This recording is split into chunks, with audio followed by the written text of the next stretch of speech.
ब्रजवासियों ने भगवान से ब्रज में रहने की प्रकार करी। प्रभु एहों विधि नाथ पे अचला पसार मांगू, जन्म जन्म दीजो मोहिया ही ब्रज बसो।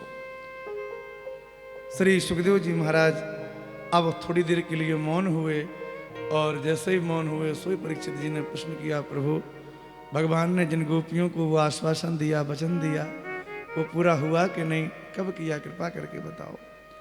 सुखदेव जी महाराज को अब भगवान की दिव्य रास की कथा याद आ गई। और ये जो रास की कथा है ना, इसको सुनने के लिए हमको बड़ी उमंग चाहिए, और इस रस को अपने हृदयस्थ करने के लिए पूरे मन के साथ भगवान की एकाग्रता को चित्त में धारण करना चाहिए। एक बार सभी लोग बोलो राधे राधे। श्रीमद् भागवत में जो रास है, इस रास की कथा सुनने के लिए पहले अपना हृदय हम वैसा बनावे। ये कथा सबके सुनने कहने योग्य नहीं है। भगवान रास की कथा को, भगवान की रास की कथा को सुनने के लिए पहले कुछ सावधानी आवश्यक है। कौन सुन सकता है ये कथा?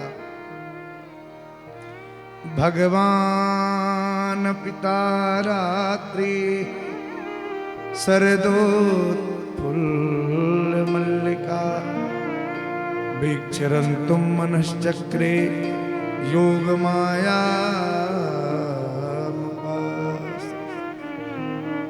रास की कथा के अधिकारी कौन है?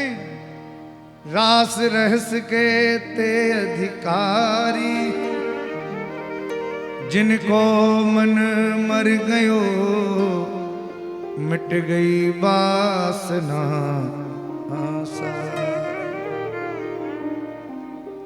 ललिता सखी उपासना ज्यों सिंघिन को छीर, ज्यों सिंघिन को छीर रहे कुंदन के वासन, के बच्चा के पेट और घट करे विनाशन। रास की कथा कैसी है? बोले सिंघनी के दूध के जैसी है। महाराज सिंघनी का दूध जैसे सोने के पात्र में या सिंघनी के शावक के पेट में ही टिकता है, वैसे ही भगवान की रास की कथा या तो सोने के पात्र में टिकती है या फिर भगवान के पुत्र के पेट में टिकती है।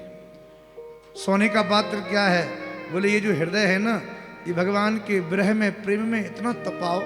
सोना कब चमकता है? बोले जब सोने को तपाया जाता है, तपता है, तब सोना चमक जाता है।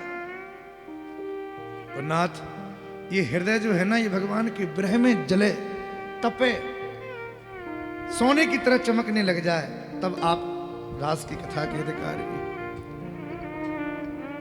या फिर भगवान के पुत्र बन जाओ। पुत्र बनने का मतलब बोले सुखदेव जी जैसे, तुलसीदास जी जैसे, सूरदास जी जैसे, रैदास जी जैसे, ऐसे संतों का जो हृदय है, ऐसा हृदय यदि हमारा है, श्री नानक जी के जैसा ऐसा पवित्र हृदय यदि हमारा है, तो आप रास की कथा के अधिकारी। नहीं तो ये कथा सबके ऊपर बैठने वाली नहीं है, ऊपर से निकल जाएगी। महाराज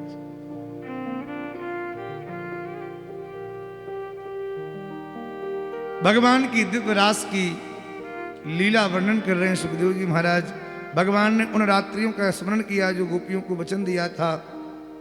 शरद पूर्णिमा की रात्रि है, आकाश में सुंदर भगवान दिव्य चंद्रमा प्रकट हैं, और हमारे श्री ठाकुर जी उस शरद पूर्णिमा की रात्रि के दिन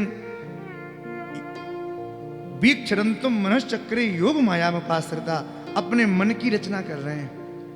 भगवान को अपने मन की रचना करनी पड़ी, क्योंकि भगवान के पास सब कुछ है पर मन नहीं है। मन कहाँ गया? बोले भगवान का मन तो किशोरी जी ने अपने नेत्रों के द्वारा अपनी तरफ खींच लिया। रहीमदास जी से कहा कि रहीमदास जी भगवान को क्या देना चाहते हो? रहीमदास जी बोले हमारा अनुभव सुनो। हमारे मन में पहले आया कि भगवान को थोड़े रत्न दें।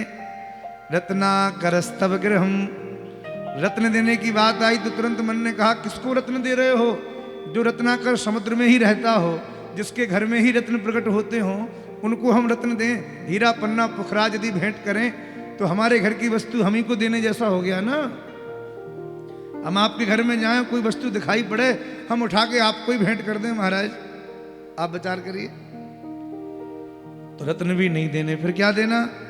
रत्ना करस्तव गृहम गृहिणी च पद्मा किम देयमस्ति भवते जगदीश्वराय आवीर्वाम नयना हृतमानसाय दत्तुम मनो यदुपते कृपया। रत्न भी नहीं देने तो क्या दें? बोले थोड़ा बहुत धन दे दें, कागज के नोट दे दें भगवान को तो काम चल जाएगा। अरे बोले किनको नोट दे रहे हो? ये कागज के नोटों की जरूरत भगवान को नहीं है, इनकी आवश्यकता तो आपको और हमको है महाराज। धन की आवश्यकता भगवान को थोड़ी है। जिनकी पत्नी साक्षात लक्ष्मी जी हो, उन्हें कहीं धन की आवश्यकता है क्या?